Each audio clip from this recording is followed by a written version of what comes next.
a émergé à Parakou avec le père Bernard Boussan des Oblats de Saint-François de Sales et des moines de Kokoubou et a mis sur pied une association dirigée par M. Cyprien Gagnon.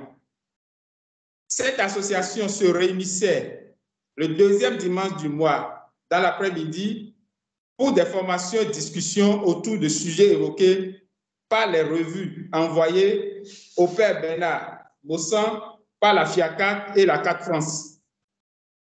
Cette association, dont je suis devenu membre en 1996-1997, n'avait pas de relation avec le groupe ACAT Bénin à Cotonou.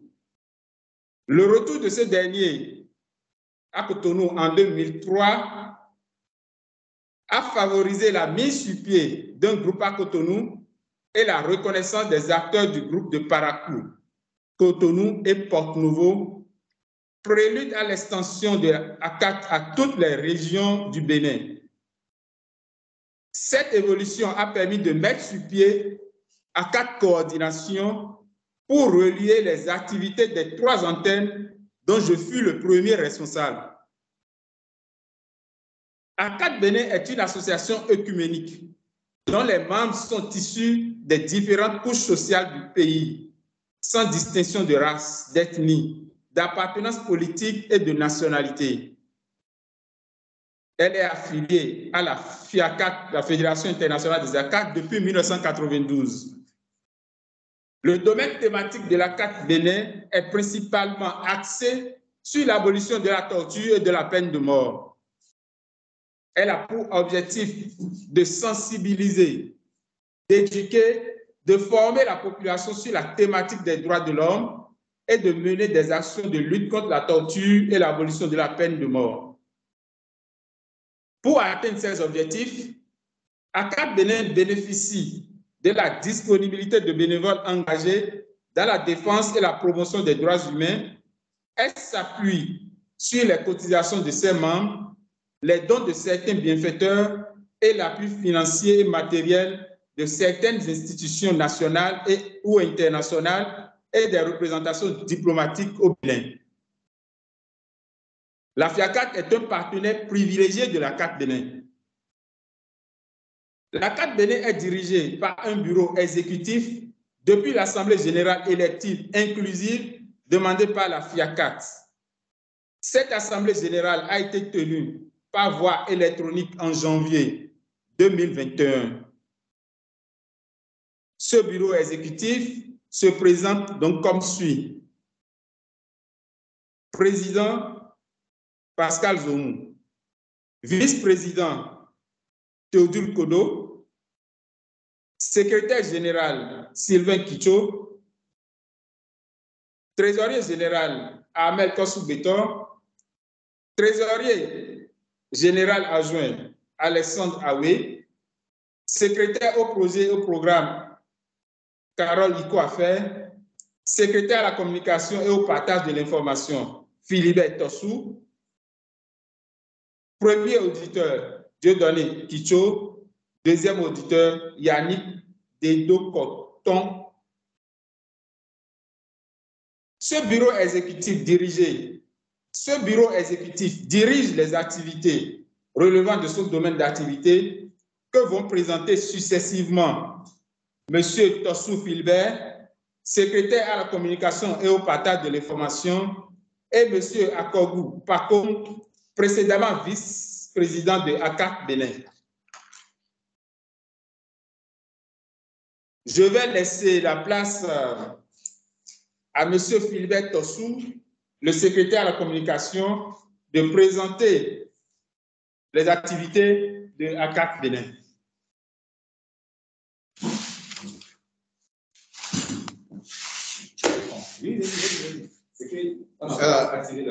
Okay. Bonjour, chers membres ACAT, et bonjour, chers tous vous tous qui êtes connectés pour suivre ce café ACAT de l'ACAT Bénin. Et comme l'avait dit le président, nos différentes activités, dont moi-même, Philibert Tossou, et Pagoma Kogo, nous serons chargés de vous présenter, se résume en ces points. La carte Bénin fait des actions non violentes pour appeler les autorités béninoises à respecter leurs engagements par rapport au principe de l'interdiction de la torture. La carte Bénin également mène des activités dans le domaine carcéral en faisant des visites sous l'autorisation du ministère de la Justice dans les lieux de détention afin de produire des rapports contenant des recommandations pour l'amélioration des conditions de vie dans ces lieux de détention. La carte Bénin travaille avec les autres sociétés, les autres organisations de la société civile pour amener les autorités béninoises à divers niveaux à respecter leurs engagements internationaux, régionaux, dans le cadre de la promotion et de la défense de la protection des droits de l'homme, en particulier dans le domaine de l'abolition de la torture et de la peine de mort. Les visites de la carte Bénin dans les lieux de détention a permis quelquefois à la carte de faire des dons en nature comme des habits et des produits pharmaceutiques de première nécessité dans certaines prisons. La carte Bénin organise régulièrement dans les périodes de fête, surtout dans la période de Noël, des séances de réjouissance avec les mineurs en conflit avec la loi. La carte Bénin travaille également avec la société civile dans le cadre de l'EPU. Et c'est ainsi que la carte Bénin fait partie du groupe de travail sur l'EPU, entendu examen périodique universel, pour la présentation du rapport alternatif de la société civile et de certaines organisations de la société civile qui, de par leurs partenaires, présentent leurs rapports et font des plaidoyers au niveau des Nations Unies. En ce cas que le Bénin produit régulièrement des rapports alternatifs avec l'appui de la FIACAT devant le Conseil des droits de l'homme, le comité contre la torture et le comité des droits de l'homme. La carte Bénin fait également des plaidoyers pour la ratification des instruments internationaux et régionaux de la promotion et de la protection des droits de l'homme et dans le cas spécifique de l'abolition de la torture et de la peine de mort. La carte Bénin a été l'une des organisations de la société civile qui a pris le devant de l'initiation d'un avant-projet de loi sur la protection des défenseurs des droits de l'homme au Bénin, en association avec l'Amnesty International et d'autres organisations de la société civile. La carte Bénin fait beaucoup de plaidoyers, beaucoup de plaidoyers dans la ratification de l'OP4. C'est ainsi qu'elle et d'autres d'autres organisations de la société civile ont contribué à l'avènement de certaines missions d'organes internationaux pour la ratification de ce projet.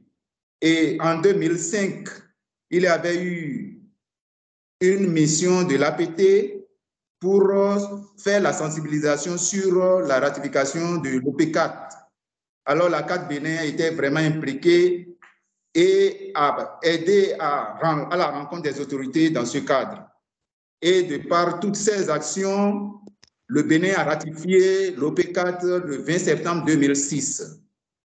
La carte Bénin organise régulièrement, avec l'appui de la FIACAT, la journée du 10 octobre en souvenir de la coalition mondiale contre la peine de mort. Donc, nous organisons diverses activités, des conférences de presse, des sensibilisations et des communiqués de presse également. La carte Bénin également fait organise des activités dans le cadre de la journée du soutien du soutien aux victimes de la torture le 26 juin. Et dans ce cadre, nous organisons souvent la nuit des veilleurs et nous demandons également des messes et nous organisons également des séances de prière à l'endroit des victimes de la torture. Donc, globalement, c'est ce que je peux dire de façon brève par rapport aux activités. Et avec les questions, peut-être, nous pourrions encore aller en détail. Et je laisse maintenant la place à Paco Makobou, qui se chargera de nous parler de notre projet DPA. Et si mes souvenirs sont bons, le premier projet DPA en Afrique francophone, si je ne me trompe pas. Paco Makobou, je vous laisse la parole et je remercie chacun pour votre aimable attention. Merci Philibert. Bonsoir à tous. Corentin, je peux y aller. Est-ce que tu veux que je diffuse le guide? Tu me dis quand tu veux que je... Dès que je serai là-dessus, tu pourras... Dès que je vais l'énoncer, tu pourras mettre en plan. Merci. Je remercie les différents participants ce soir qui ont bien voulu consacrer leur temps pour connaître davantage la CAT Bénin. J'ai la petite responsabilité en tant que membre ACAT de revenir sur, comme Philibert l'a dit, ce projet important qu'a conduit et exécuté la CAT Bénin au cours de l'année 2015, disons fin 2014-2015. Il s'agit de quoi? Il s'agit du projet DPA. DPA, nous y entendons détention préventive abusive. C'est un projet qui est né d'une réflexion qui est partie déjà du constat fait par l'ancienne garde des Sceaux, maître Marie-Élise Bédot, en 2012, qui avait constaté que un détenu était resté abusivement en prison pour une faute pour laquelle il devait être pour 7 ans, mais qui malheureusement en a fait 19. Et il ne faut pas oublier qu'en ce temps, dans notre pays, le Bénin, la lourdeur administrative et les divers problèmes judiciaires de la justice n'arrangeaient pas vraiment les questions de population carcérale. Donc, c'est dans cet élan que ACAT Bénin a bien voulu postuler pour le financement de l'OP4 Fund en collaboration avec la FIACAT pour ce projet qu'est la détention préventive abusive.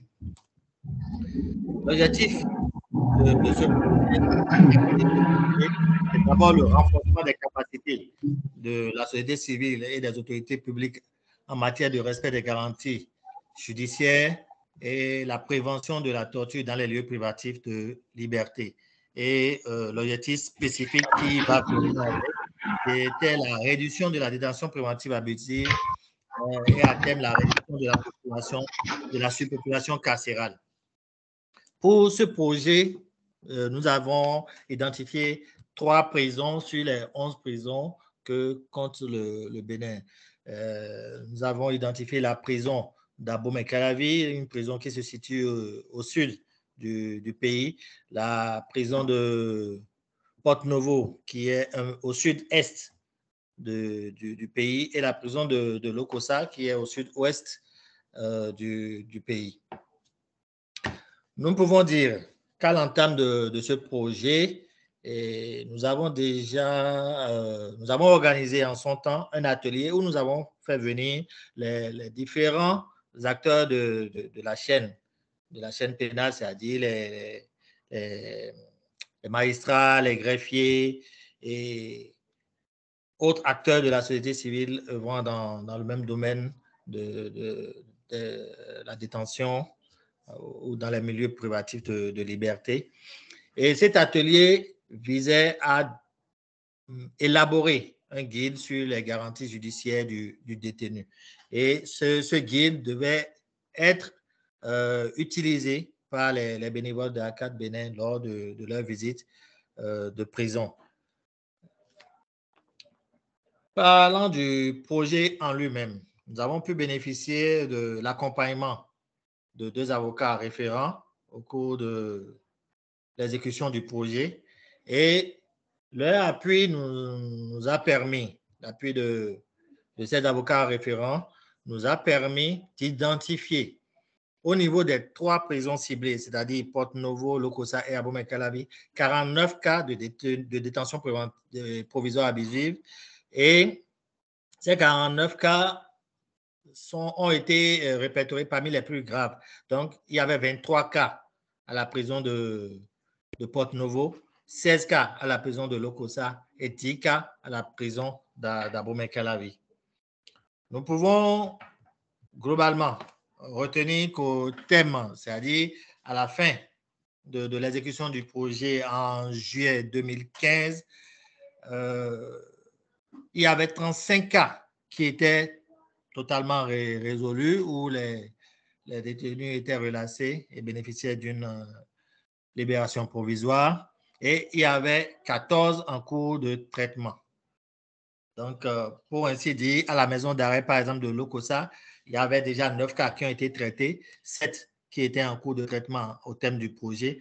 Et à la maison d'arrêt de Calavi, à Abomey-Calavi, il y avait 8 cas qui étaient déjà traités, 2 en cours de traitement. Et à la maison d'arrêt de Porto-Novo, 18 cas qui étaient déjà résolus et 5 cas en cours de traitement.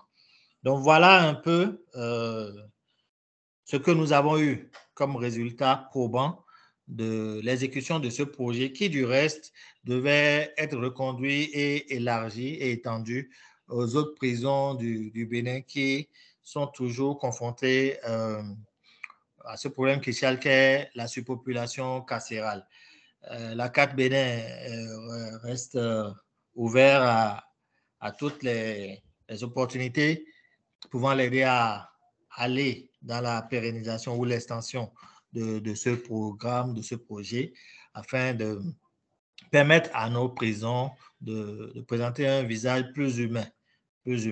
Pour revenir légèrement sur le point abordé par M. Philibert concernant les journées du 10 octobre, il faut souligner aussi que entre 2015 et 2018, la CAT Bénin, pour les journées du 10 octobre, a bénéficié aussi du financement de l'AFD, l'Agence française de développement, en collaboration avec la FIACAT, pour l'exécution d'activités ou de la conduite de plaidoyer allant dans le sens de l'abolition totale de la peine de mort au Bénin. Donc, nous avons eu à bénéficier de ce fonds d'appui-là pour l'organisation de nos journées. Et je crois que ça a été une réussite puisque à la fin pratiquement de l'exécution de cet accompagnement triennal de financement que l'AFD, en collaboration avec la FIACAT, nous ont permis d'avoir, nous avons pu quand même abolir totalement, en droit et en pratique, la peine de mort au Bénin. Un séminaire de capitalisation aussi est fait dans le sens de l'exécution de ce mini-projet ou programme d'accompagnement de la journée de la peine de mort. Et je crois que les autres pays, quand même, qui n'ont pas encore eu la chance de voir abolir la peine de mort sont toujours dans la dynamique. Et je crois que la FIACAT fait de son mieux pour accompagner les différentes ACAT partenaires. Voilà un peu ce que je peux dire globalement sur à la suite de ce que Philibert Tosso a dit sur les activités menées par ACAT Bénin. Merci.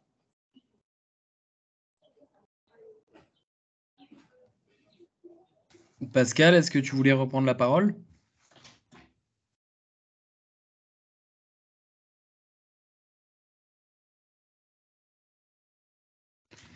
Bon, Pascal va peut-être revenir. Ben, merci en tout cas à tous les trois. J'ai eu une petite coupure d'Internet, donc il me semble qu'il y a 3 personnes de l'ACAD Bénin qui ont parlé. Pascal, Philibert et Pacôme. Donc merci à tous les trois pour cette présentation qui était on ne peut plus claire. Je ne sais pas si vous avez vu, mais à un moment donné, j'étais en train de diffuser sur mon écran ce dont parlait Pacôme, qui était en fait le guide sur les garanties judiciaires du détenu au Bénin, qui a été réalisé au cours du projet DPA, sur la DPA, que Pacôme présentait. Donc voilà, il est là, c'était simplement pour illustrer. Il est disponible sur le site de la FIACAT et je vous le renverrai en même temps que le lien vers le replay de ce café-là, si jamais vous avez envie de le parcourir. Voilà, ben, je pense qu'on peut ouvrir merci beaucoup. T'en prie, Pascal. Merci beaucoup, Corentin. Corentin? Tu voulais ajouter quelque chose, Pascal? Pardon, je pensais que tu n'étais plus là. Il reste un intervenant, le vice-président, qui veut parler de nos difficultés. Je lui laisse la parole. Autant pour moi. Merci à chacun et à tous.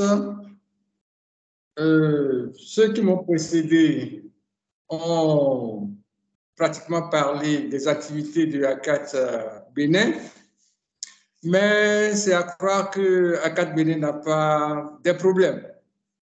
Les problèmes, nous en avons, mais on va essayer d'être assez succinct pour ne pas vous prendre un peu trop de temps. C'est vrai, ACAT Bénin couvre l'étendue du territoire national, mais nous ne disposons pas encore d'antennes dans toutes les régions pour effectivement marquer notre présence contre la torture dans toutes les parties de notre pays. ACAT Bénin, effectivement, n'arrive pas encore à se présenter dans toutes les prisons et maisons d'arrêt du territoire national.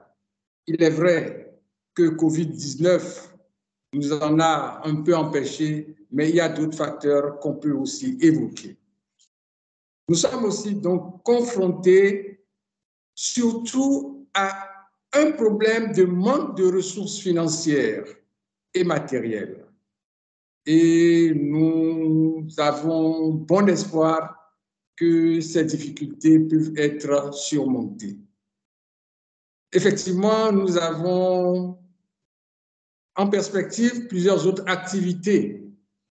Je vais anticiper très rapidement sur le point que Pacôme Akogou vous a fait. Nous avons en perspective surtout l'extension des actions de lutte contre la détention provisoire abusive à toutes les maisons d'arrêt et prisons de la République du Bénin. La surpopulation carcérale tire ses origines de ce problème. Nous voulons aussi mettre en place un programme de réinsertion sociale des repris de justice, ceux qui ont été libérés après et qui n'arrivent pas encore à se remettre en fonction parce que certains d'entre eux commettent encore des crimes et reviennent. S'ils avaient effectivement été repris, réinsérés dans la fonction, probablement ils n'allaient pas revenir dans les prisons. Nous pensons aussi à la mise en place d'un programme à l'éducation aux droits de l'homme, à tout le monde pratiquement.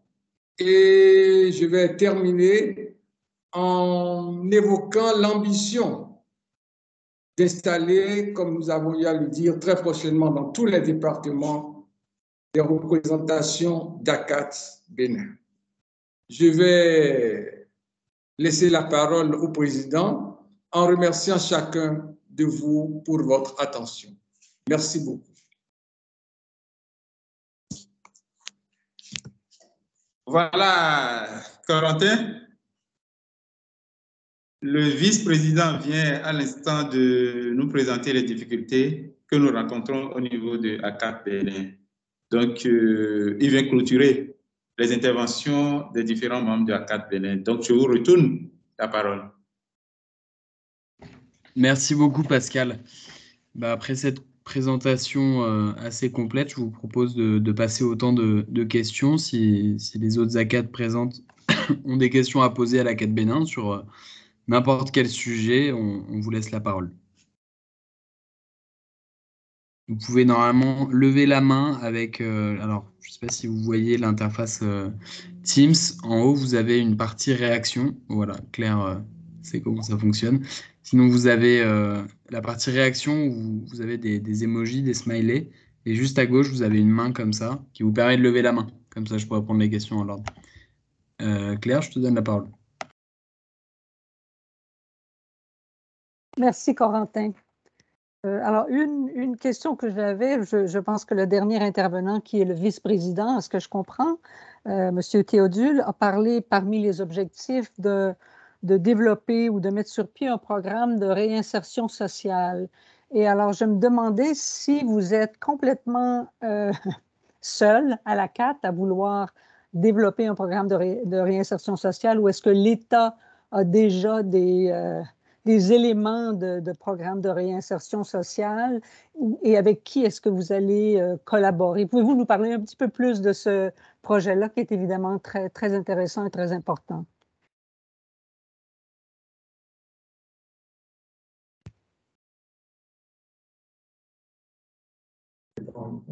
OK. Corentin, on enregistre les questions d'abord ou bien qu'est-ce qu'on fait? Non, tu peux répondre. Il faut vraiment que c'est une conversation, hein, donc tu peux répondre. D'accord. Je laisse la parole au vice-président qui va répondre. Comme j'ai eu à le dire tout à l'heure, c'est une vraie ambition que nous avons.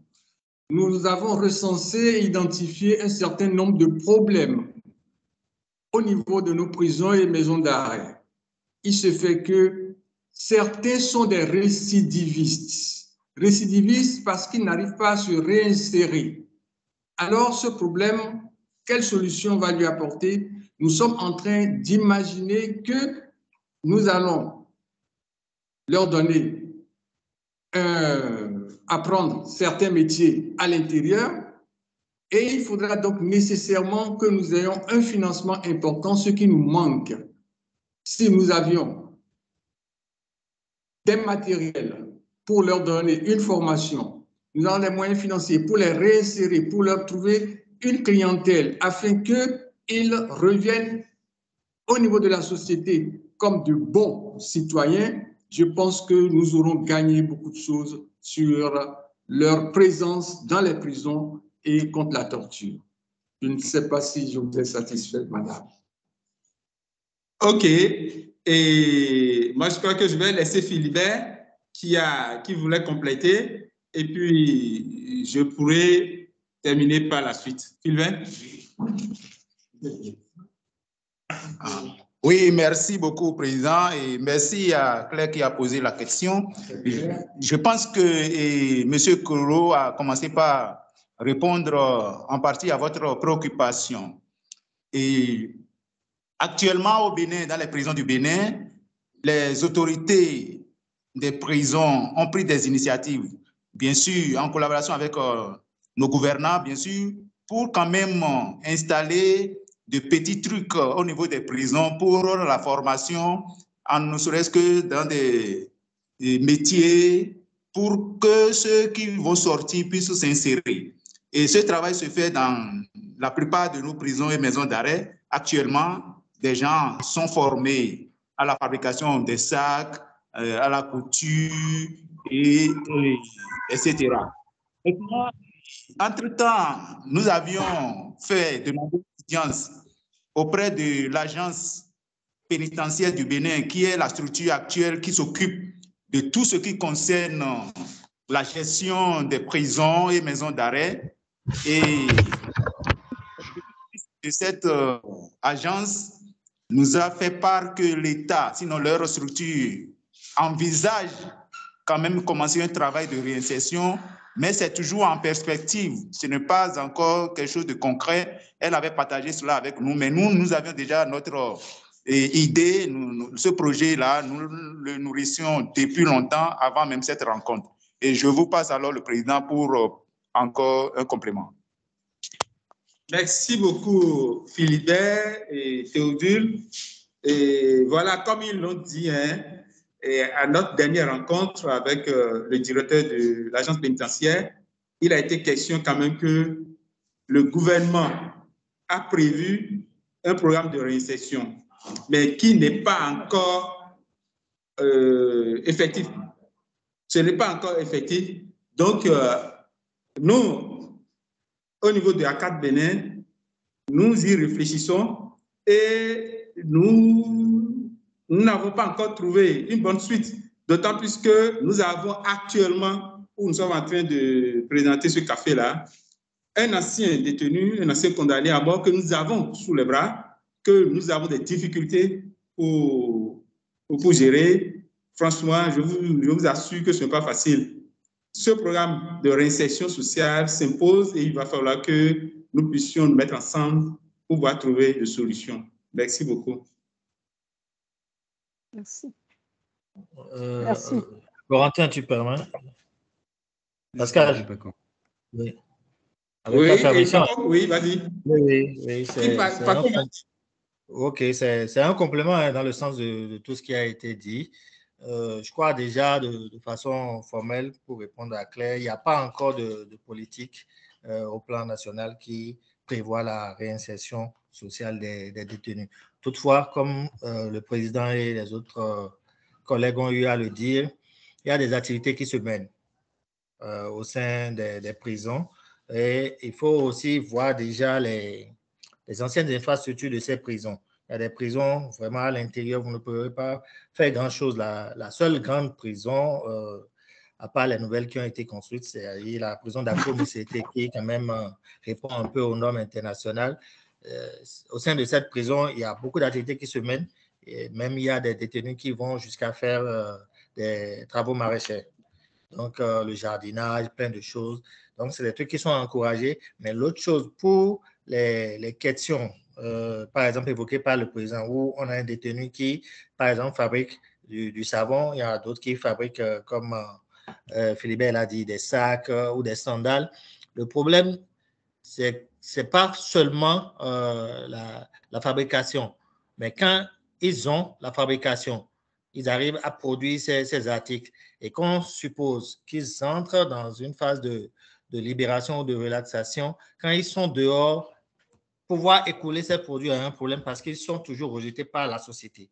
Donc, il faut pouvoir leur garantir un cadre sain pour que même si en dehors de leur prison, de la prison, quand ils sortent, ces articles puissent être valorisés, vendus à juste titre pour qu'ils puissent savoir que, OK, nous avons fait la prison, nous avons écopé de notre peine, nous sommes revenus dans le tissu social et nous avons été réintégrés et nous arrivons à cohabiter. Parce que la stigmatisation est un fait et ça décourage beaucoup de détenus qui, quand même, ont bénéficié de certains programmes dans les prisons.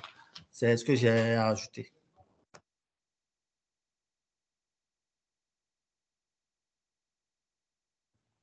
Je vais donner la parole à Paul. Oui, et Corentin, moi je crois que... Je t'en prie, Pascal. Je pensais que vous aviez terminé de répondre à la question. Oui, vas-y, Corentin. Non, mais si tu veux ajouter quelque chose sur ce point, vas-y. C'était simplement pour passer à une question de quelqu'un d'autre, mais si tu as quelque chose à rajouter, je t'en prie. Non, c'était juste pour dire que dans ce cadre-là, nous recherchons toujours des expertises, quoi. S'il y a des gens qui pourront nous aider à jouer pleinement ce rôle et à trouver une porte de sortie, nous avons les mains ouvertes. Voilà, c'est tout ce que je voulais ajouter. Merci. C'était un petit appel au réseau, alors. Un appel à plus que la merci beaucoup. Ok. Paul, tu avais une question? Oui. Alors, bonjour à tous. J'ai, je crois, 3 petites questions. La première, est-ce que l'ACAT Bénin s'est intéressé aux dispositions légales relatives à l'incriminalisation de la torture? Est-ce que cette définition de la torture dans le code pénal est conforme à la définition conventionnelle. Est-ce que la torture est prise comme un crime ou comme un délit, comme on le constate dans certains pays? Donc, quelles sont les limites de la définition et qu'est-ce que l'ACAT Bénin essaie de faire par rapport à la définition de la torture et des mauvais traitements dans le cadre législatif du Bénin? Deuxième chose, l'ACAT Bénin a travaillé sur la détention préventive. Aujourd'hui, quel est le taux de détention préventive? A-t-elle évolué? A-t-elle régressé? Quelle est la situation? Quel est le taux de surpopulation des prisons? Et qu'est-ce qui est envisagé de faire pour résoudre cette question? Troisièmement, il me semble que le Bénin a ratifié l'OPCAT. Est-ce que le mécanisme national de prévention est en place? Si elle est en place, qu'est-ce qui est fait ou si elle n'est pas encore en place, quels sont les blocages?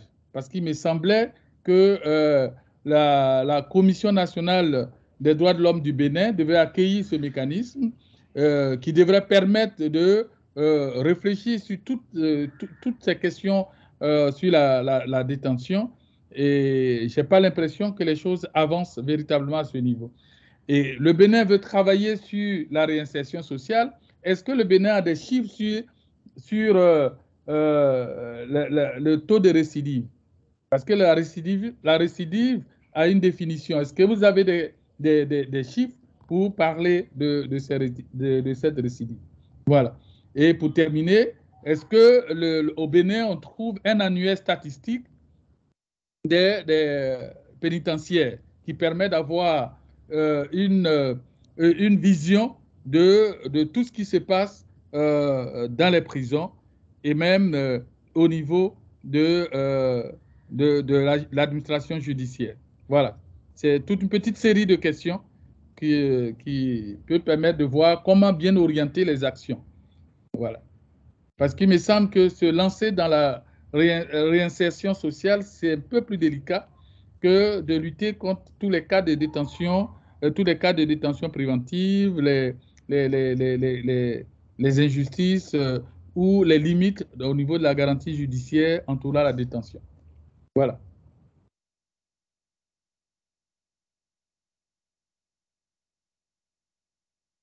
Pascal ou quelqu'un d'autre de l'ACAT? Oui, merci. Ça fait 4 questions. Si vous voulez que je vous répète une et que vous en avez oublié une, pas de problème, je les ai écrites.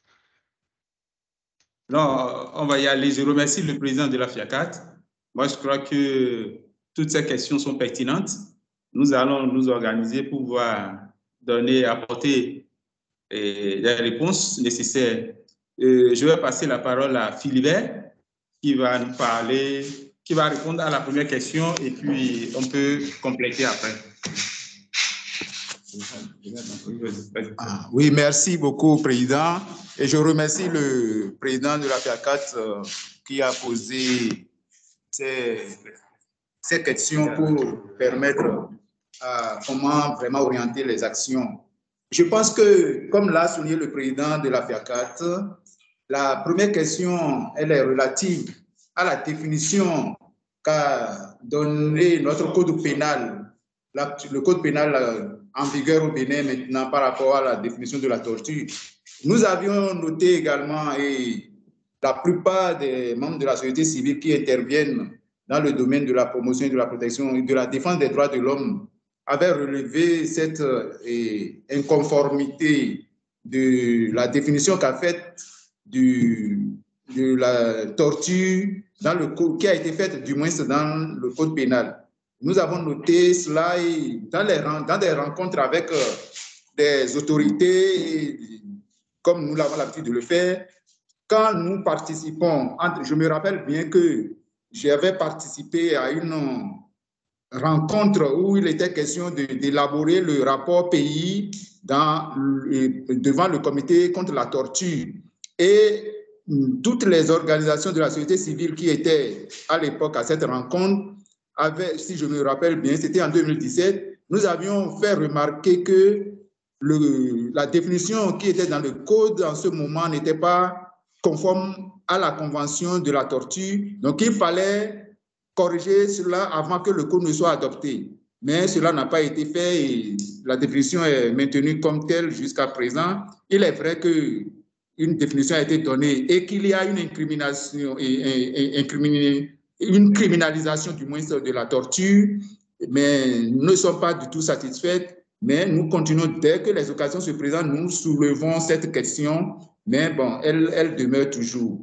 Bon, et si vous permettez, je peux aborder d'autres questions auxquelles je vais tenter d'apporter des réponses en attendant que d'autres me complètent. Par rapport au taux de détention préventive et au taux de surpopulation carcérale qu'a évoqué le président, j'avoue qu'à mon niveau, je n'ai pas de taux à donner de façon précise actuellement par rapport à la détention préventive et à la surpopulation carcérale, mais toujours dans le cadre du travail que nous avions fait pour notre rapport alternatif devant le Conseil des droits de l'homme qui aura lieu très prochainement, nous avions exploité des documents qui nous ont montré clairement qu'à l'heure actuelle, au Bénin, le taux de détention préventive, il y a toujours la détention préventive, je ne dirais pas abusive, mais qui est quand même toujours là, et je n'ai pas les taux, et qu'il y a toujours la surpopulation carcérale qui perdure. Il y a des études qui ont été faites, nous avons exploité des documents, je ne les ai pas apportés de main, et je pense que ces questions-là subsistent toujours actuellement. Par rapport à l'OP4, le Bénin a ratifié effectivement l'OP4, mais nous avons une grande difficulté par rapport au mécanisme national de prévention contre la torture.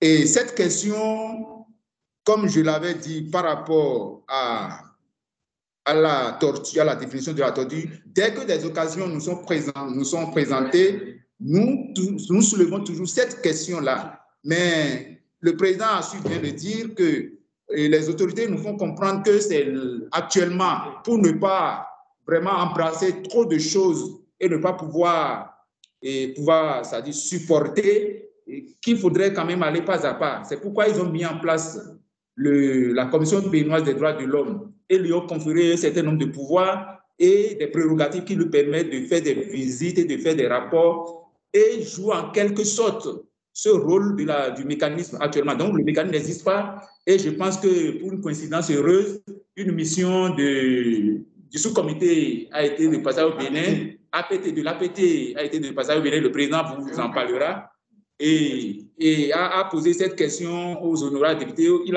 ont rencontré même le président, le premier vice-président de l'Assemblée nationale pour aborder cette question de ce qui bloque effectivement la mise en place de ce mécanisme. Donc, le mécanisme n'est pas encore mis en place et nous, dès que nous saisissons les occasions, nous essayons d'en parler toujours.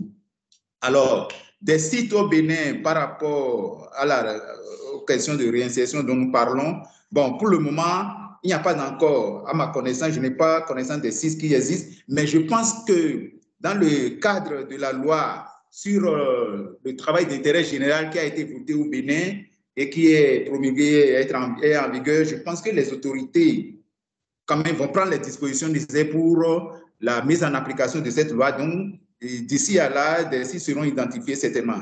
Donc, nous-mêmes, nous n'avons pas encore identifié de site pour faire ça. Dès que nous allons continuer les réflexions dans le cadre de la mise en place de notre programme de réinsertion, et avec le soutien des partenaires, nous pourrions quand même, pour notre propre compte, ou bien en collaboration toujours avec l'État, voir comment nous pourrions contribuer. Maintenant, les statistiques au Bénin aujourd'hui, pour les avoir de façon officielle, c'est l'agence pénitentiaire du Bénin qui est indiqué à fournir toutes sortes de statistiques si des organisations ne font pas des visites dans les prisons pour constater et pour avoir les statistiques au niveau des prisons. Pour quoi que ce soit au Bénin par rapport aux statistiques aujourd'hui, c'est l'agence pénitentiaire qui s'occupe de cette question. Donc, je pense que depuis un moment, depuis le temps de Covid, il y a un arrêté qui a été pris au Bénin pour restreindre la visite au niveau des prisons. Et jusqu'alors, il est vrai que des mesures ont été levées, les mesures sanitaires ont été levées au Bénin par rapport dans le cas du Covid, mais on n'a pas encore permis à toutes les organisations de la société civile de continuer à mener leurs activités. Et c'est ce que nous envisageons encore entreprendre actuellement, des démarches au niveau de l'APB pour voir dans quelle mesure nous pourrions continuer nos activités au niveau des prisons pour avoir de plus d'informations. Je vous remercie et je passe la parole au président et aux autres pour compléter. Merci beaucoup, Philbert. Philbert a déjà dit l'essentiel. Je vais laisser la parole à M. Koro Théodule, le vice-président, qui a représenté la CAT Bénin le vendredi dernier à l'atelier de MNP. Parce que quand la mission de l'APT était arrivée, moi je les ai rencontrés quand même à Porto-Novo. Ils étaient en audience à l'Assemblée nationale et nous avons profité quand même pour saisir l'occasion pour répondre à l'invitation. Donc, le vice-président a représenté ACAT Bénin à cet atelier. Donc, j'ai envoyé le compte rendu de cet atelier à Guillaume et puis à Corentin déjà. Donc, je lui laisse la parole quand même de nous dire la substance quand même pour les autres qui n'ont pas eu la copie de ce compte rendu. Bien, la préoccupation de l'APT était effectivement ce mécanisme qui n'a que trop duré déjà pour le Bénin, un pays qui est l'un des premiers à avoir ratifié le P4, mais malheureusement, jusqu'à aujourd'hui, le mécanisme n'est pas désigné. Cela a justifié la visite d'une délégation de l'APT au Bénin du 20 au 23 septembre, récemment, et à un atelier de discussion entre certaines ONG, parmi lesquelles la CAT, qui, Philibert Aya le rappelait tout à l'heure, était l'une des ONG à la pointe de ce mécanisme, déjà très tôt. Ce que nous sommes en train d'envisager, que nous avons proposé avec le soutien de la délégation de l'APT, est que ce mécanisme soit confié à la Commission béninoise des droits de l'homme pour appuyer l'article 4 de cette commission. Donc, avec cela, je pense que progressivement, ce mécanisme va être très efficace pour les défenseurs des droits humains. Je vais ajouter que nous avions une petite crainte que si on installait autre institution par le mécanisme, d'autres personnes qui n'en voulaient pas apportent des réactions pour que des lois ou d'autres décrets modifient le fonctionnement de la Commission béninoise des droits de l'homme. Voilà l'étape à laquelle nous sommes et nous avons bon espoir que tout va se dérouler normalement. Merci.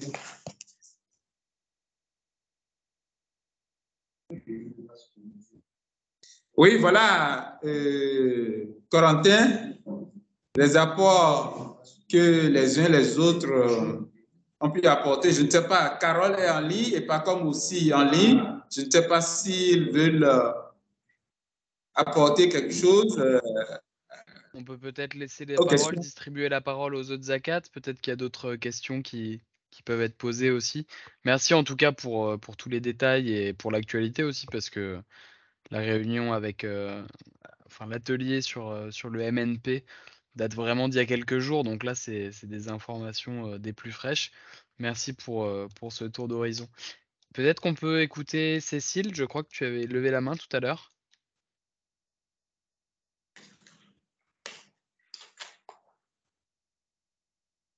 Ton micro est coupé, Cécile. Là, c'est bon? Oui, c'est bon. Non, moi, je m'étonnais juste de la palette de domaines que touchait cette ACAT, en fait. De la fourniture de repas aux prisonniers, aux plaidoyers. Voilà, c'était juste... je ne sais pas comment ils font pour s'organiser, mais c'est pas mal. Voilà, c'était juste ça, quoi. Vous avez compris ce que j'ai dit?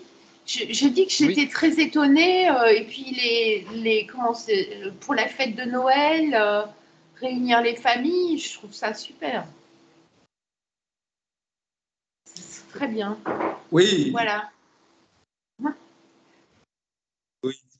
Oui, et Madame Cécile Auriol, Oui. merci beaucoup. C'est vrai, au moment où il n'y avait pas cette restriction à cause de la pandémie de Covid, on organisait cette descente dans les prisons quand même pour aller soutenir quand même les mineurs. C'est ça qu'on a dénommé Noël avec les mineurs dans les prisons. Donc ça nous a permis de prendre contact avec ces mineurs et de partager ce que nous avons collecté avec eux. Et je vous assure, c'est très beau, c'est très joyeux, tout simplement. Merci beaucoup. Mais on espère reprendre.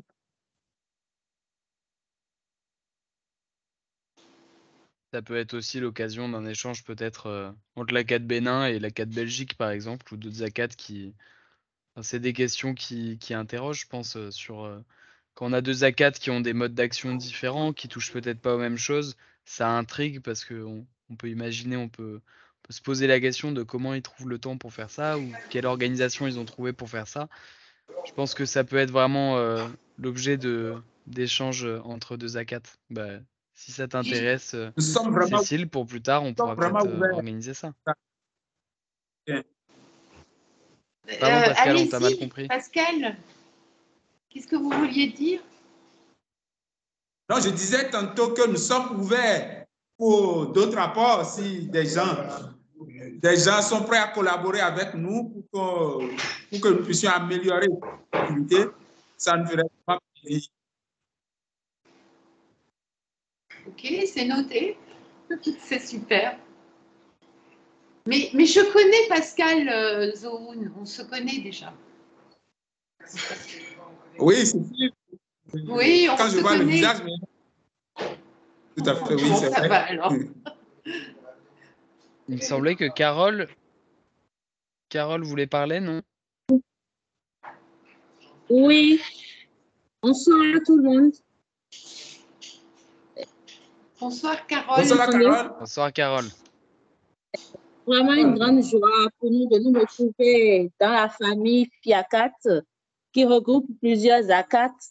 Et ce jour est un jour exceptionnel et spécial pour nous, où nous avons la chance de discuter avec les ACAT.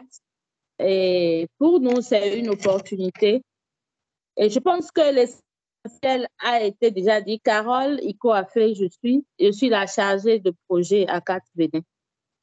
Et donc, par rapport à la question du président Paul relative aux dispositions légales sur l'incriminalisation de la torture, que fait ACAT Bénin à ce sujet? Je pense que d'ici quelques semaines, le code pénal sera à l'Assemblée nationale pour une seconde relecture. Et je pense que c'est une très grande opportunité que nous allons saisir pour faire un plaidoyer et pour introduire et proposer une définition par rapport à une définition correcte de la torture. Et à ce sujet, avec bien sûr, avec la couverture du président Pascal, je voudrais dire que nous allons nous mettre en contact avec la FIACAT pour essayer de faire un plaidoyer correct et puis présenter cela lors de cette étude-là au niveau de la commission des lois avant que ça n'aille en plénière à l'Assemblée nationale. Du reste, je pense que l'essentiel a été dit et j'ai quand même envie de parler d'un sujet sur l'organisation de la journée du 10 octobre, une des journées qu'on a organisées et qui parlait des enfants des condamnés à mort. Et je pense que on l'a exécuté, il me semble, il y a 2 ans. Et cette activité a beaucoup touché non seulement les membres ACAT, mais toute la population. Parce que lorsqu'on a vulgarisé l'activité, ça a véritablement touché les gens parce que On a eu des témoignages des enfants de condamnés à mort, devenus finalement condamnés à perpétuité, où les enfants exprimaient clairement leurs ressentiments, leurs douleurs, les difficultés qu'ils rencontrent au quotidien, les rejets dont ils font l'objet à chaque instant. Et je voudrais aussi rappeler le cas de notre ami, le seul condamné, l'ancien condamné à mort, M. Yaovi, qui est actuellement très proche de ACAT Bénin et qui vit d'ailleurs une situation exceptionnellement difficile. Il est un peu souffrant. Et là, c'est quand vous côtoyez cette situation-là et vous voyez que d'abord, il est rejeté par toute sa famille, il n'a pas où rester, on comprend mieux que les ACAT ont une mission, vraiment une mission sociale, une mission de haute portée. Et je pense qu'à ce sujet, nous n'allons pas baisser les bras. Nous allons continuer de faire ce qui est de notre devoir pour faire sourire un peu ces personnes-là. Voilà ce que je peux dire et vous remercier quand même pour cette contribution, cette solidarité que je note ce soir. Merci beaucoup. Merci bien, Carole. Je rappelle aux gens qui nous suivent que Carole est la chargée de projet au niveau de ACAT Bénin et elle est fonctionnaire parlementaire comme moi. Elle est directrice. Quand je commence à la présenter, elle n'aime pas trop, mais elle est une grande directrice. Et quand elle dit déjà que nous allons nous mettre ensemble pour faire ce plaidoyer-là, je me réjouis parce que moi, je crois que de sa position, elle peut nous aider à faire de grandes choses. Merci beaucoup, Carole.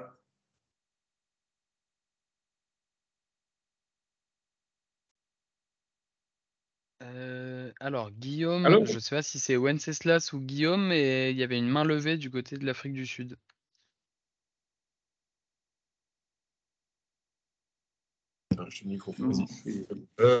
Bonsoir à tout le monde. C'est Wenceslas, le président de l'ACAT Côte d'Ivoire. Je suis en Afrique du Sud avec Guillaume. Donc, nous avons préféré nous retrouver dans sa chambre, avoir un seul micro pour pouvoir parler. Je salue Carole. Carole, à très bientôt. On a parlé de beaucoup de choses.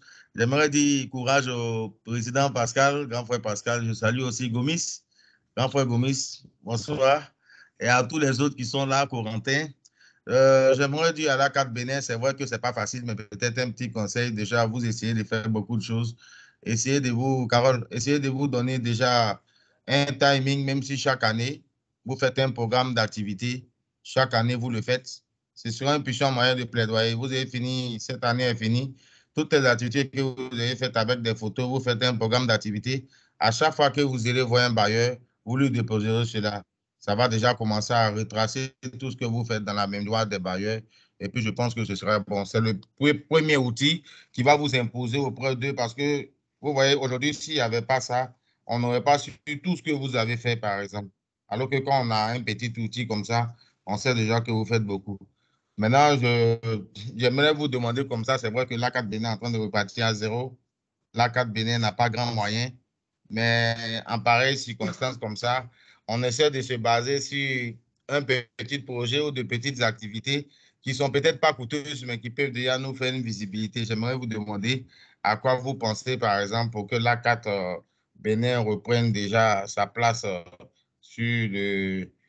dans le domaine des droits de l'homme, notamment en matière de torture au Bénin. Ma question. Merci bien.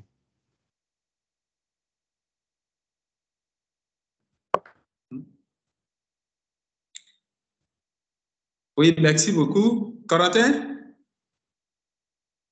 Je peux aller? Mais... Oui, bah, bien sûr, vous avez la parole. Vraiment. Merci vraiment, Wenceslas, pour l'apport et pour les conseils. Vraiment, merci beaucoup. Nous avons pris bonne note. Et puis, dans les jours à venir, nous allons nous mettre à la tâche pour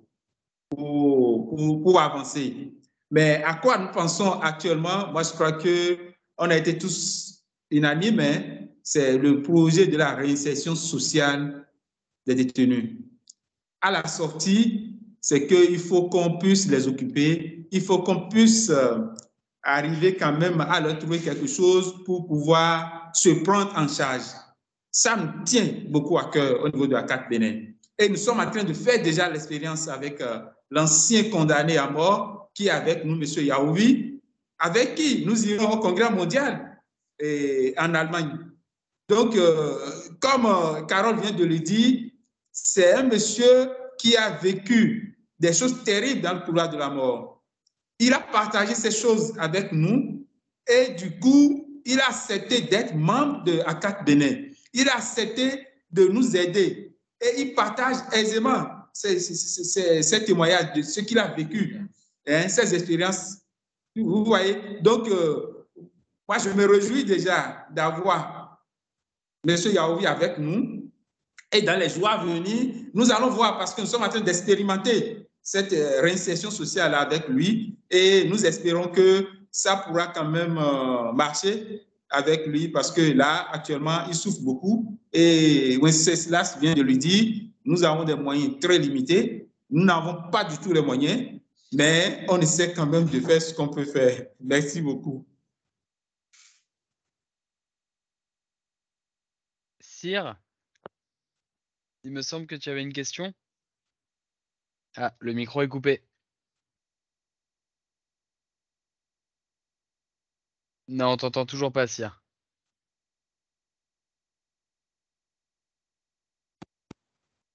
Là, c'est bon. Voilà, bonjour à tous. Bonjour.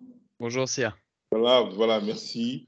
Voilà, je salue oui, les initiateurs de cette excellente idée de Café ACAT. C'est la première fois que je participe. J'étais un peu loin de Dakar. Là, je suis à Dakar depuis une quinzaine de jours.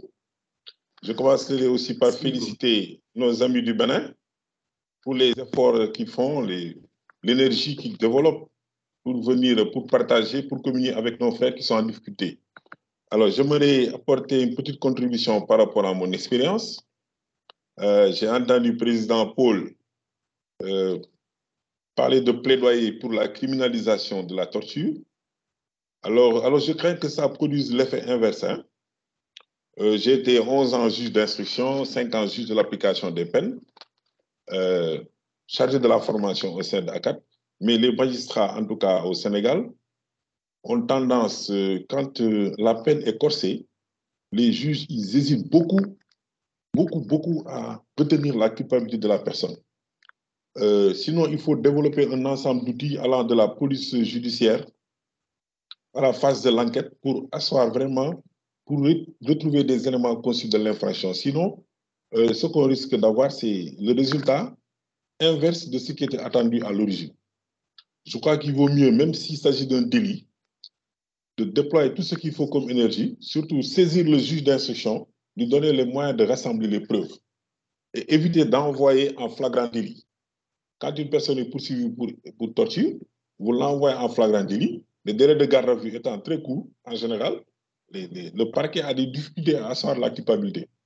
Par contre, si c'est la voie de l'instruction qui est privilégiée, cela va permettre de rechercher davantage des éléments qui pourront asseoir la culpabilité. Donc, c'est la contribution que je voulais faire, parce que ce n'est pas toujours évident de criminaliser. C'est arrivé ici au Sénégal, le viol a été criminalisé. Eh bien, mes collègues, ils hésitent en tout cas à prononcer des peines de 20 ans. On voit des juges d'instance qui sont plus sévères que les juges de tribunal de grande instance. Il suffit d'avoir un bon dossier. Moi, je pense que le meilleur moyen, c'est de saisir le juge d'instruction. Ça peut permettre d'arriver au résultat, en tout cas escompté, c'est-à-dire d'éviter l'impunité. Voilà. C'est la contribution que je voulais faire. Sinon, vous avouez que j'ai commencé depuis, pour mes amis du Bénin, depuis 20 jours, j'ai pris service comme secrétaire général du mécanisme de prévention du Sénégal. Et je suis prêt vraiment à partager mon expérience. Je suis déjà dans l'organisme en tant qu'observateur, mais envoyé par la société civile, notamment à ACAT Sénégal. Voilà. Merci beaucoup. Merci beaucoup aussi, Gomis. Vraiment, et nous prenons bonne note de tout ce que tu as dit et je crois que ensemble, nous allons garder le contact pour évoluer. Merci beaucoup.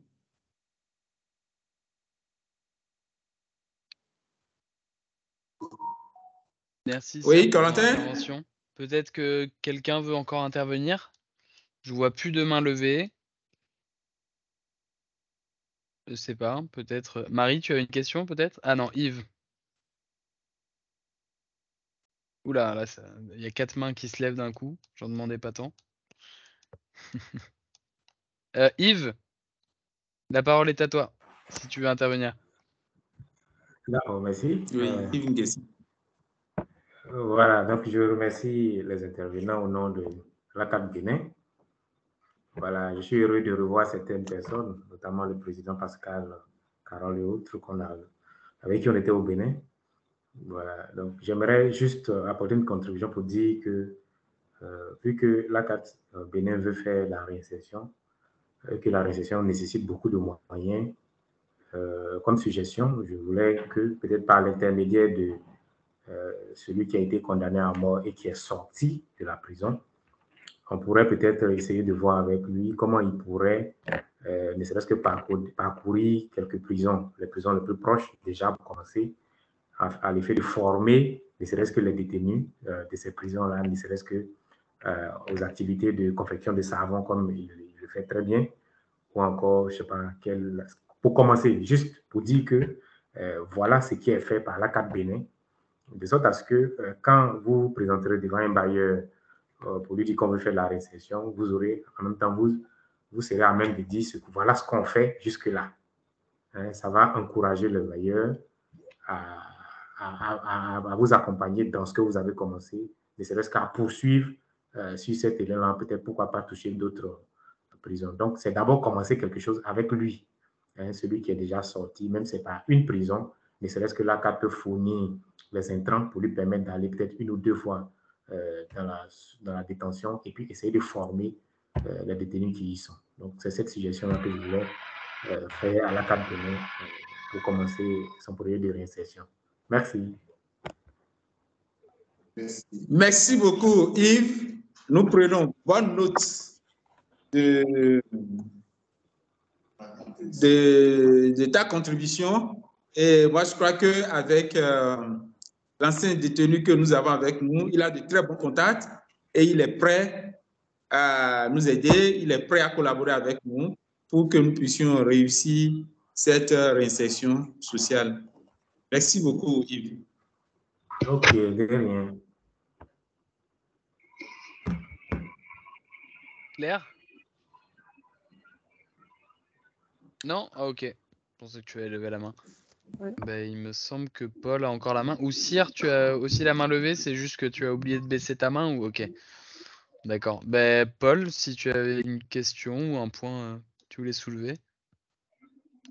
Alors, la question que c'est pas vraiment une question, mais c'est partager avec eux un peu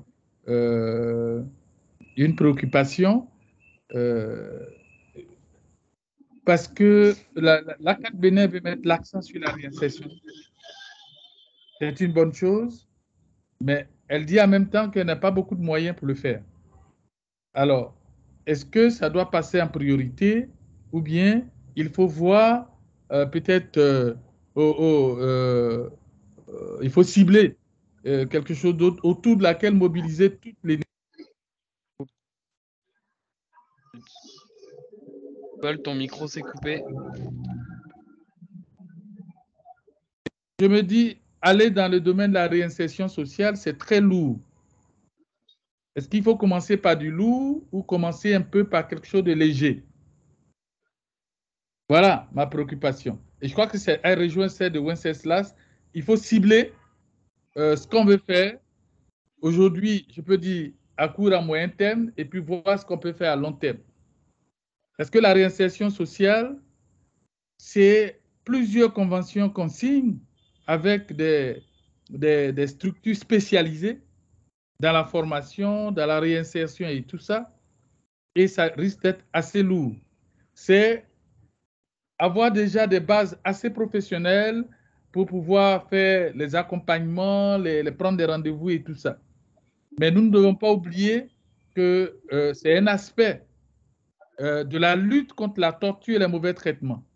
Or, la lutte contre les mauvais traitements, déjà dans nos prisons, les mauvais traitements, c'est les taux de surpopulation, c'est les taux de prévention, de détention préventive qui sont souvent abusifs au-delà des délais légaux.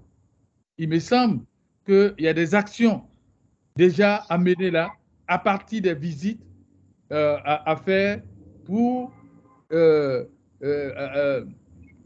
pourrais dire, un peu alléger la souffrance des gens dans les prisons. Et puis, par la suite, on peut voir comment réinsérer toutes ces personnes-là dans une chaîne, à peu près. Merci. Pour ne pas être trop long. Merci beaucoup, Président. Moi, je crois que c'est vrai, c'est vraiment du lourd, mais lors de notre dernière rencontre avec le directeur de l'agence pénitentiaire, moi, je crois qu'il nous a dit, avec la directrice de l'insertion, que le gouvernement a un programme dans ce sens de réinsertion sociale. Et quand ils l'ont dit, nous avons servi la balle au bon parce que nous avons dit que nous allons nous mettre ensemble pour voir comment est-ce que nous pouvons réussir cette réinsertion. Et je profite déjà pour dire que je remercie le projet Guérison des mémoires parce qu'avec Guérison des mémoires, nous avons expérimenté quelque chose, nous avons essayé de faire quelque chose qui n'est pas une grande chose, hein, mais Guérison des mémoires nous a aidé à avoir un petit financement pour appuyer l'ancien détenu là qui est sorti, à renforcer, à fabriquer. Et puis en retour, on a acheté ces savons-là chez lui, de quoi lui permettre quand même d'avoir un peu d'argent. Si il arrive à s'en sortir aujourd'hui, maintenant, c'est grâce à ces petits trucs-là qu'il a eu à faire. C'est vrai, au moment où il était en détention, il a appris à faire à fabriquer du savon. Mais à sa sortie, il n'y a plus de suite, il n'y a plus de suivi. Donc, quand le problème s'est posé, nous nous sommes adressés à Guérison des mémoires et nous ont aidé à trouver un petit financement pour lui, pour renforcer sa formation et ensuite fabriquer quelques savons que ceux qui étaient à Cotonou ont eu quand même cette chance quand même de voir ce produit-là que cet ancien détenu a pu fabriquer. Voilà.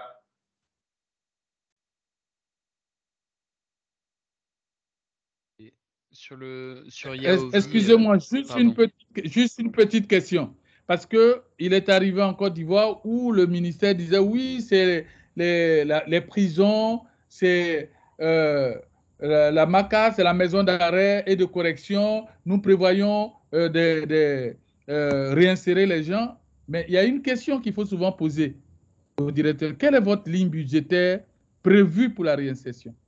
Je vous assure qu'en Côte d'Ivoire, pendant qu'on parlait de cela, il n'y a que 2 ans qu'on vient de mettre en place une ligne budgétaire. Et de combien? Donc, il faut connaître la ligne budgétaire pour savoir s'ils ne font pas de la com en disant que nous allons nous occuper de la réinsertion. Voilà. Avant de vous engager à leur côté, pour ne pas finalement être pris de court dans cette activité-là.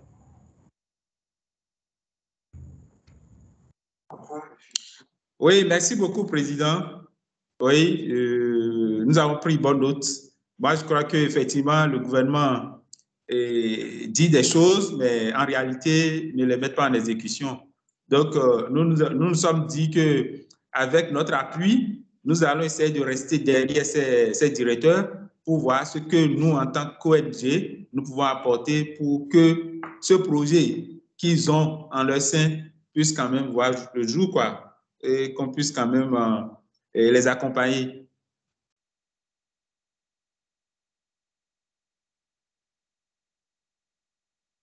Et Pascal, par rapport à Yaovi, qui est donc l'ancien condamné à mort que vous accompagnez, il me semble qu'il y a aussi des choses qui sont faites pour lui permettre de porter sa voix un peu plus loin que le Bénin, non? Au niveau de la CADHP, au niveau de... Il semble qu'il y a une participation qui est prévue au Congrès mondial contre la peine de mort qui va avoir lieu à Berlin. Oui, merci Corentin. Moi, je crois que lors de la dernière session de la Commission africaine des droits de l'homme, nous avons invité Yaovi, qui est venu partager son expérience du couloir de la mort avec nous. Ça a été très enrichissant et il se prépare maintenant pour Berlin pour aller partager cette expérience et animer un atelier. Et en bas de ça, la CAT Luxembourg aussi l'a invité. Et il y a une série d'activités qui est prévue au niveau de la CAT Luxembourg je crois qu'on est en train de nous préparer pour aller à ces différentes rencontres.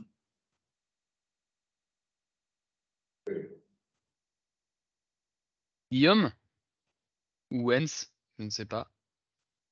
Il y a une main levée chez vous. Parler maintenant. Oui, en fait, je venais à la suite de Pascal pour dire à Pascal que le projet avec le détenu Yaovi, il est en cours. Yaovi et moi, on s'est écrit. Je devais finir la mouture avec la maison d'édition pour voir comment présenter le livre.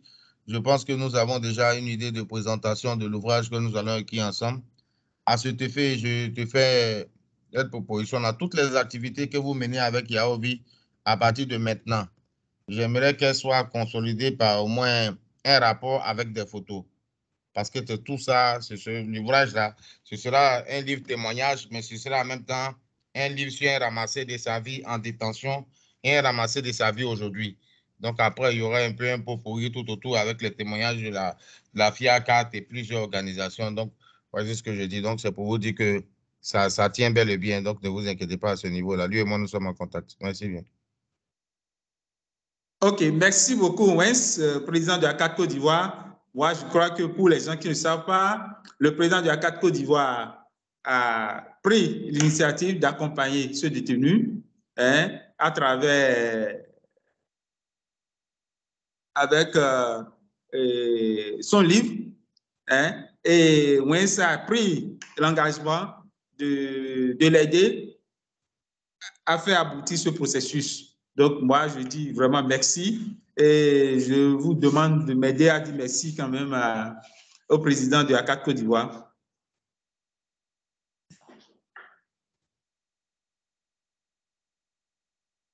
Wenceslas, je crois que Pascal voulait te remercier.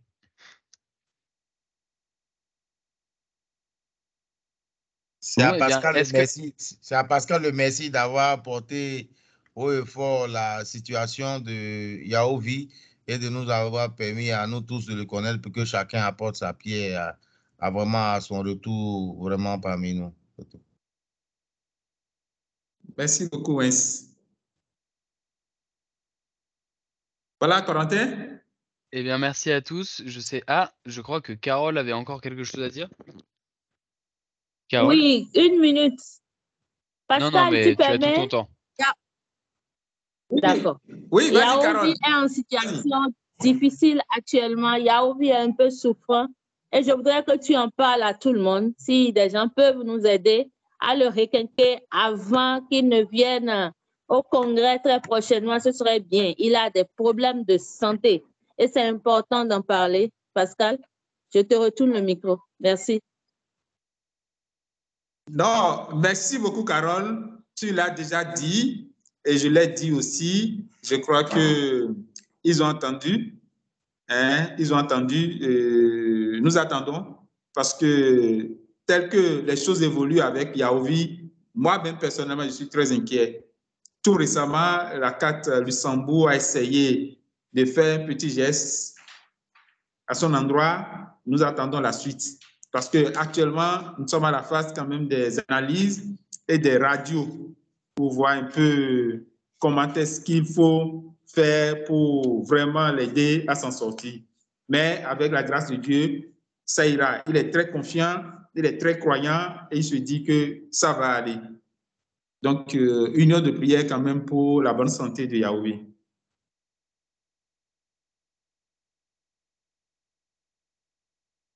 Claire? Alors, Corentin, je profite de l'occasion. Ça passe? Et je pense que Claire voulait juste ajouter quelque chose, mais vas-y, Paul. Oui, je voulais dire, je profite de l'occasion pour dire que la FIACAT est en train de mettre en place une caisse de solidarité. Il faut bien que tout le monde contribue pour en bénéficier. Voilà. Et pour l'instant, je n'ai pas l'impression que le Bénin, on dirait que le Bénin a oublié de participer. Or, pour qu'on puisse prendre dans cette caisse pour venir en aide à toutes les choses, il faut montrer un petit intérêt en donnant. Rien n'est fixé, il faut donner quelque chose pour qu'on puisse sentir que, voilà, c'est ensemble qu'on arrive à être solidaires les uns des autres. Merci beaucoup, Président, c'est entendu. Et Claire, non, je ne sais plus, je n'ai pas bien compris. Oui, tu as une question, Claire. Oui. Juste, c'est une remarque, juste un tout petit mot, mais je voulais revenir sur ce que Carole avait soulevé tout à l'heure, que j'ai trouvé très concret et très touchant. Mais quand Carole a parlé de la journée du 10 octobre, il y a 2 ans, qui portait sur les enfants des condamnés à mort, on s'en souvient bien de cette campagne, et elle a mentionné combien ça avait touché la population parce qu'il y avait des témoignages des enfants.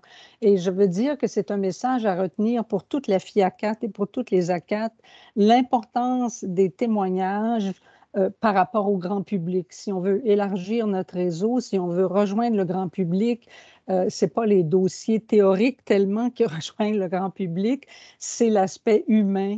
Et je pense que les témoignages sont extrêmement importants. Alors, je voulais juste profiter de l'occasion pour souligner ça et partager ça avec tout le monde. Merci beaucoup, Carole. Merci beaucoup, Claire. Oui.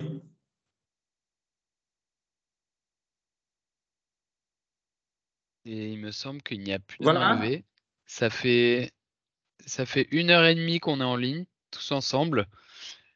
Donc, sauf si quelqu'un a une dernière intervention, moi je tiens vraiment à remercier du fond du cœur l'ACAT Bénin pour cette 1h30 de présentation.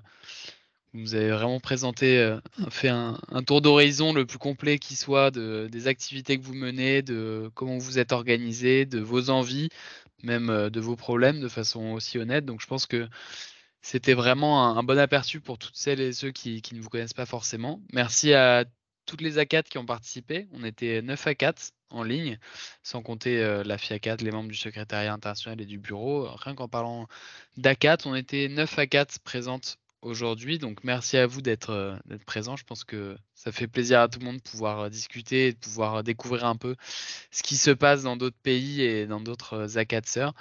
Donc voilà, merci beaucoup. Peut-être un mot de la fin, si Paul, tu veux faire un mot de la fin, sachant que c'était Claire tout à l'heure qui avait ouvert.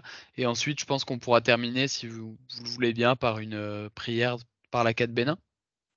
Oui. Si c'est bon pour vous, l'ACAT Bénin. Oui. J'ai un mot de fin quand même, Corentin. Oui, si tu veux, on peut laisser un mot de fin à Paul et ensuite tu peux terminer. Comme ça, tu termines à la fois sur le mot de fin de l'ACAT Bénin et la prière. Alors, rapidement, je dirais que le café ACAT est un très beau moment de partage. Et partage aussi des témoignages pour toucher la fibre humaine, pour ne pas que ce soit des dossiers glacés que Claire connaît bien, elle qui est canadienne, où il y a beaucoup de glace. Mais je voulais dire que le café ACAT doit pouvoir se poursuivre. Et je voulais remercier particulièrement quelqu'un qui est très discret, c'est Maximo, que je souhaite qu'on puisse applaudir parce que c'était le doyen de la FIACAT qui prend sa retraite à la FIACAT, mais qui est toujours présent pour tout ce qui touche les ACAT.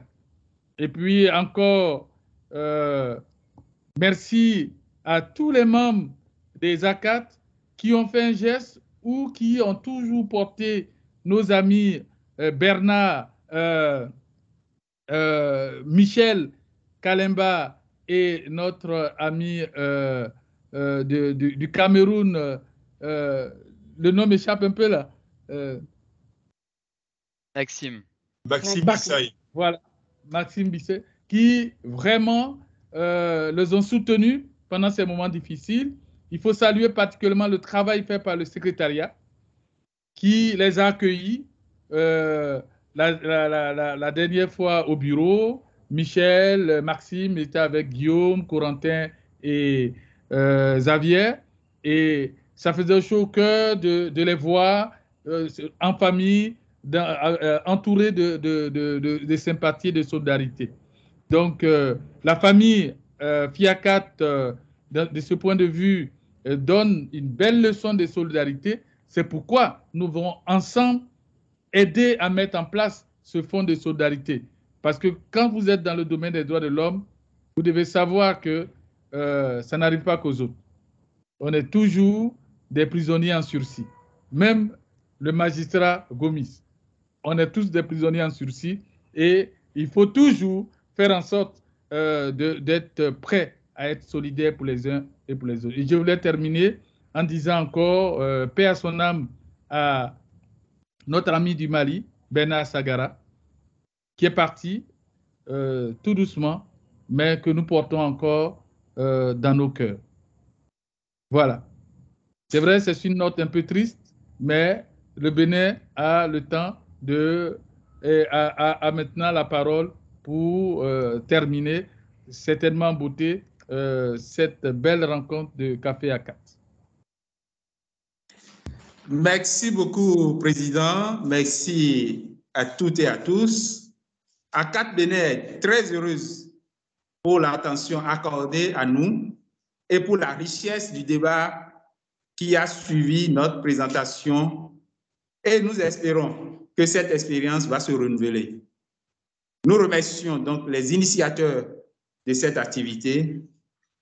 Nous hésitons à demander que cela se renouvelle, si c'est vraiment possible. Merci, merci, merci beaucoup. Peut-être juste un point avant que tu ne lances la dernière prière, Pascal. Je tiens à rajouter que évidemment ce n'est pas la dernière édition du Café ACAT, c'est seulement la 3e et qu'il nous reste encore pas loin de 25 ACAT à présenter, donc je pense qu'on a encore du temps à se retrouver comme ça en ligne régulièrement. Et j'en profite pour dire que parmi toutes les ACAT qui sont présentes ici et qui ne se sont pas présentées, et il y en a beaucoup parce que parmi nous il n'y a que l'ACAT Côte d'Ivoire et aujourd'hui l'ACAT Bénin qui sont présentés, la 4 Royaume-Uni n'étant pas là ce soir. Je vais lancer un nouvel appel à proposition, enfin un nouvel appel à toutes les ACAT qui souhaitent se présenter dans un futur Café ACAT. Donc voilà, restez connectés. Vous pourrez bientôt avoir l'opportunité de vous présenter. Je te laisse la parole, Pascal.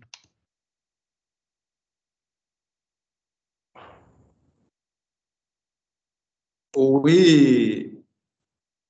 Allô? Allô? Oui, Pascal, on t'entend, oui. Oui. Non, moi je crois que nous allons rendre grâce à Dieu, remercier l'Éternel qui nous a assistés du début jusqu'à la fin. Et nous prions que chacun regagne sa famille, sa maison, sain et sauf. Merci, merci, merci.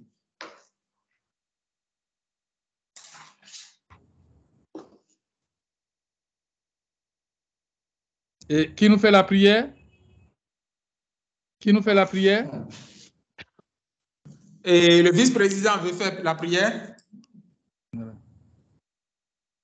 rendons grâce au Seigneur pour les merveilles dont il nous a comblés, pour cette occasion qu'il nous offre de nous réunir malgré les distances qui nous séparent, qu'il soutienne nos activités pour que, de par le monde, la torture soit vaincue et que nos ambitions deviennent réalité.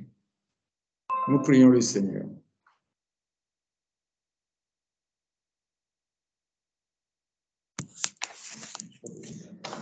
Voilà. Corentin, je te laisse conclure. Merci Théodule.